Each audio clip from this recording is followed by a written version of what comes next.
قناة عراقية فازت بحقوق بث 4 دوريات عالمية على القمر الصناعي نايل سات.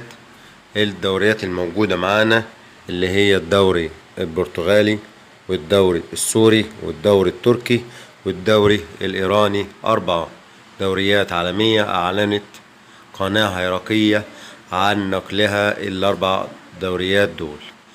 تعال اقول لك ايه هي القناه وازاي ننزل التردد الموجود معانا او القناه الموجوده معانا على الريسيفر الخاص بينا. ده هيبقى موضوع حلقتنا النهارده. اهلا وسهلا بيك، شرفتني ونورتني في القناه.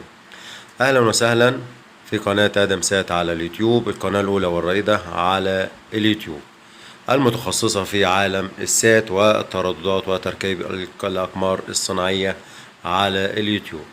تعال اقول لك عشان ما اطولش على حضرتك، بس قبل ما اقول لك على التردد وازاي ننزل التردد الموجود معانا على الريسيفر، لازم ما يحلاش الكلام الا غير بذكر النبي عليه الصلاة والسلام. وما تنساش تكتب لي في التعليقات اللهم صل وسلم وبارك على سيدنا محمد، واثبت لي وجودك بالتعليق بالصلاة على سيدنا محمد. تعال اقول لك ازاي الاول ننزل التردد الموجود معانا على الريسيفر. اول حاجه هنضغط زرار الميني موجود معانا بالريموت، هتظهر امامنا اللوحه الموجوده امامنا على الشاشه الان.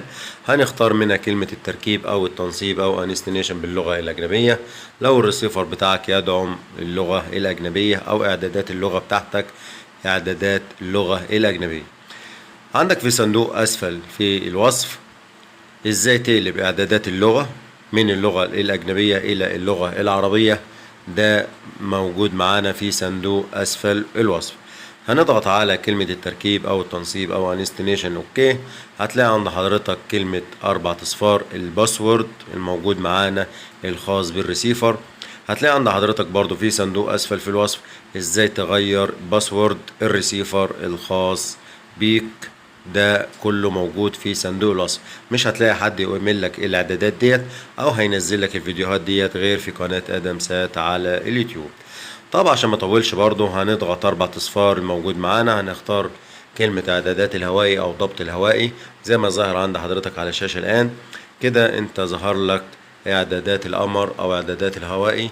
هتلاقي عند حضرتك مجموعة من الاقمار الصناعية، هنختار منها القمر الصناعي النايل سات وهنعلم عليه علامة صح. لازم علامة صح يا جماعة عشان نتنقل الى قائمة الترددات بالصليب يمين عشان ندخل الى قائمة الترددات. بس قبل ما ندخل الى قائمة الترددات لازم نضبط اعدادات الهوائي الموجودة معانا ديت عشان نلاقي اشارة جيدة. اول حاجة هنختار تردد ال LNB، هنخليها كلمة عالمي او يونيفرسال او كيوباند، ده التردد بتاع ال LNB، انصحك تخليه كده. والدايزك هتلاقيه عندك بغلق، تمام. لو عندك اكتر من قمرين 2 انت هتعرف بقى القمر النايل سات موجود على حرف ايه او رقم كام في الدايزك، وهتلاقي عندك في صندوق الوصف اعدادات الدايزك بكل سهولة وشرح كامل في اعدادات الدايزك، تمام. وهننزل تحت خالص على كلمة تغذية ال LNB، هنخليها 13 في على 18 في او كلمة تشغيل في بعض الرسيفرات الاخرى. ونمط البحث هنخليه كل القنوات عشان لو معانا قناة مشفرة على التردد الموجود معانا هتنزل معانا ونستمتع بيها. هندخل على كلمة التردد الموجود معانا ونضغط على زرار المكتوب معانا بكلمة الإضافة، وانت كده واقف على قيمة الترددات موجود معانا. لو انت لاحظت كده ملحوظة صغيرة، هتلاقي عندك 4 ألوان موجودين تحت، اللون الأحمر حذف واللون الأخضر إضافة وبحث التردد باللون الأزرق وتعديل الصوت باللون الأصفر. عندك اللون الموجود عندك بالإضافة هنضغط قصاده اللون الأخضر موجود معانا. هتلاقي عند حضرتك كلمة التردد واتنقلت معانا إلى كلمة التردد وفيها 5 أصفار. هنكتب التردد الموجود معانا الخاص بالقناة العراقية اللي هتنقل لنا 4 دوريات عالمية على القمر الصناعي نايل سات، وهثبت لك ده حالا بنفسك. بس قبل ما اكتب لك التردد لو ليا طلبين 2. الطلب الاولاني لازم نصلي ونسلم على سيدنا رسول الله عليه الصلاه والسلام، واكتب لي برضو في التعليق اللهم صل وسلم وبارك على سيدنا محمد، وما تخليش حاجه تلهيك عن ذكر الله خالص.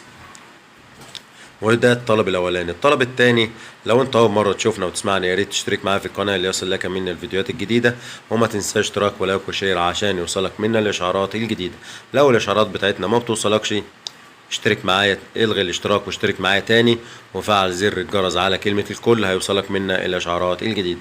علشان ما اطولش على حضرتك نكتب التردد الموجود معانا اللي هو 11565. تمام. والقطبية هتخليها افقي او حرف الاتش زي ما ظاهر عند حضرتك على الشاشة. ومعدل الترميز هنخليه 27500. وقبل ما تضغط للبحث هتلاقي عند حضرتك الإشارة الحمراء والإشارة الصفراء الموجودة معانا. الإشارة الحمراء دي يا جماعة بتاعت التردد الخاص بالقناة، والصفرة دي خاصة بالسلك. طبعا عندك سببين اتنين لعدم وجود الإشارة ديت. السبب الأولاني ممكن يكون الطبق متحرك والإشارة تكون الحمراء دي ضايعة. ما أنت عندك في صندوق أسفل في الوصف إزاي تضبط القمر الصناعي اللي احنا واقفين عليه حاليا أو اللي احنا شغالين عليه حاليا اللي هو 201 بأسهل طريقة ممكنة. والقمر الصناعي الجديد ازاي تستقبله اللي هو القمر الصناعي 301 الجديد ازاي تستقبله. عندك برضو في صندوق اسفل في الوصف. ده السبب الاولاني. السبب الثاني هتلاقي عند حضرتك السلك اللي هو اللون الاصفر ده، هتلاقي عند حضرتك يكون مقطوع او يكون قديم عند حضرتك.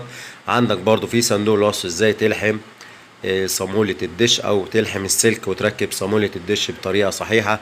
بيخبيها عنك الفنيين كتير، بس انا ان شاء الله منزلها لك في صندوق اسفل في الوصف، انصحك تتفرج عليه. ونضغط للبحث التردد هتلاقي عند حضرتك كلمة تنبيه على البحث عن القنوات المجانية فقط، هتقول له نعم. هل تريد حذف البرامج؟ هتقول له نعم. كده انا منزل التردد قبل كده وعشان كده ظهر لي اللوحة دي. انت عند حضرتك مش هيظهر لك اللوحة هل تريد حذف البرامج، مش هتظهر لك. هنضغط عليها اوكي.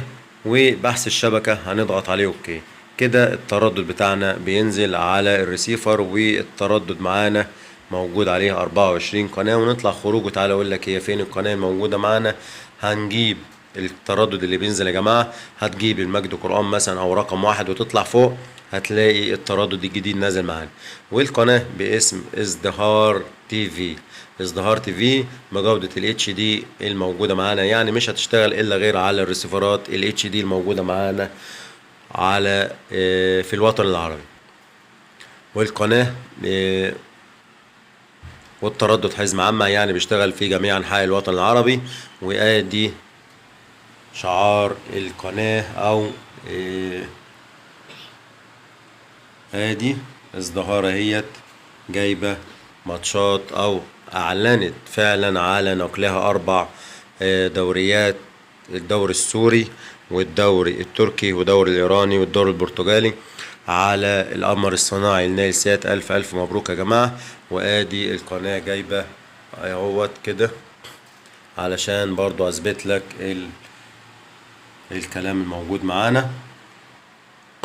احنا لازم نجيب حاجة موثقة من القناة نفسها عشان احنا ما نبثش حاجة كده.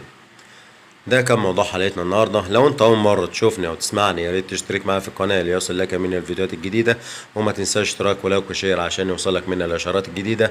ولو الاشعارات بتاعتنا ما بتوصلكش الغي الاشتراك واشترك معايا تاني وفعل زر الجرس على كلمه الكل، هيوصلك منا الاشعارات الجديده باذن الله. شكرا والسلام عليكم ورحمه الله تعالى وبركاته.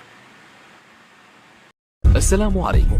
لا تنسوا الاعجاب بالفيديو والاشتراك في القناة تشجيعا لنا لنستمر بنشر المزيد إن شاء الله.